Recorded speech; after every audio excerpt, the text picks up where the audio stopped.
కరీంనగర్ జిల్లాలో ఓ రిమాండ్ ఖైదీ bank account నుంచి 6 లక్షల రూపాయలు మాయమవ్వడం కలకలం రేపుతోంది. కరీంనగర్ జిల్లాకు చెందిన మహేందర్ ఓ కేసులో అరెస్ట్ అయి కొన్నాళ్లు రిమాండ్లో ఉన్నాడు. ఈ సమయంలో అతని నుంచి సెల్ ఫోన్, కారు, ఇతర వస్తువులను పోలీసులు స్వాధీనం చేసుకున్నారు.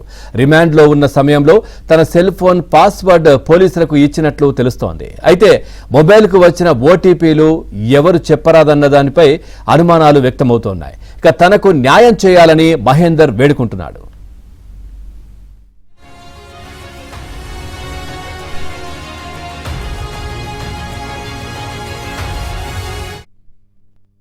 అందులో అవి సీజ్ చేశారు. కాగజ్నగర్ పోలీసులు సీజ్ చేసిర్రు. అవి కస్టడీలో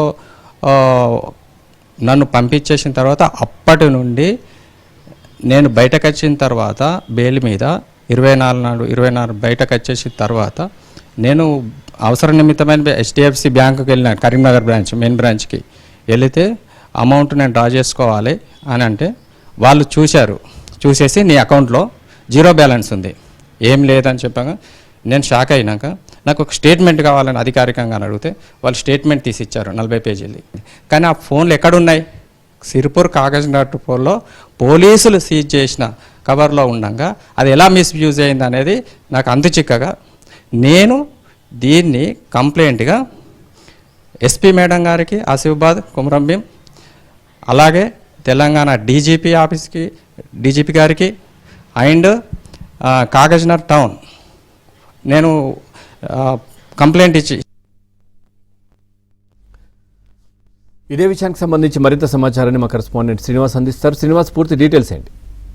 నిజంగా ఈ ఘటన అత్యంత కలకలం. రిమాండ్ లో ఉన్న ఖైదీకి సంబంధించిన ఫోన్ కు ఈ ఓటీపీస్ వస్తూ ఉంటాయి. ఎందుకంటే ఈ ఒక నిందితుడి గాని లేదా ఎవరైనా ఒక వ్యక్తికి సంబంధించిన అకౌంట్ నుంచి మనీ ట్రాన్స్ఫర్ కావాలి అంటే ఖచ్చితంగా ఈ మధ్య ఓటీపీస్ వస్తూ ఉంటాయి. అయితే ఆ జైల్లో ఉన్నాడు కాబట్టి, రిమాండ్ లో ఉన్నాడు కాబట్టి ఆ ఖైదీకి సంబంధించిన ఫోన్లన్నీ కూడా ఆసిఫాబాద్ జిల్లా కాగజ్నగర్ పోలీసుల పరిధిలోనే ఈ వైద్య మహేందర్ అనే నిందితుడికి సంబంధించిన ఫోన్లు పోలీసుల అదుపులో ఉన్నాయి. ఆ ఫోన్ కి ఓటీపీలు వచ్చాయి. ఆ ఓటీపీలు ఎవరు చెప్పారనేది ఇప్పుడు మిస్టరీగా మారింది.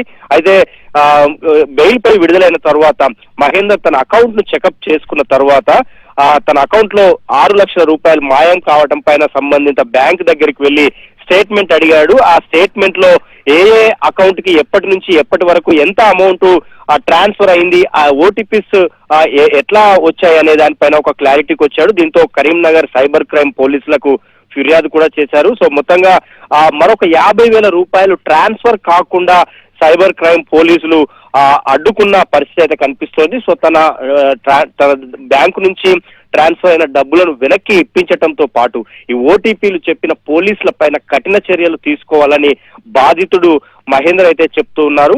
ఈ ఓటీపీస్ ఎవరు చెప్పారు, అసలు ఏ అకౌంట్స్ కి ట్రాన్స్ఫర్ అయ్యాయి, అవి అంటే ఈ సైబర్ క్రైమ్ ముఠా కానీ లేదా ఇతర ఆ బ్యాంక్ అకౌంట్స్ తో పోలీసులకు ఉన్న సంబంధం కానీ, లేదా ఓటీపీస్ నిజంగా పోలీసులు చెప్పారా, ఇంకెక్కడి నుంచి అయినా లీక్ అయిందా, ఆ సిమ్ కార్డు తన ఫోన్ నుంచి సిమ్ కార్డు వేరే ఏదైనా ఫోన్ లో వేశారా అనేది మాత్రం కొంత అంతుచిక్కని పరిస్థితి అయితే ఉంది.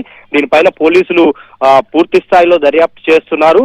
మరి అంటే ఎప్పటిలోగా చర్యలు తీసుకుంటారు అనేది వేచి చూడాల్సి ఉంటుంది. Pawan, thank you Srinivas. Thanks.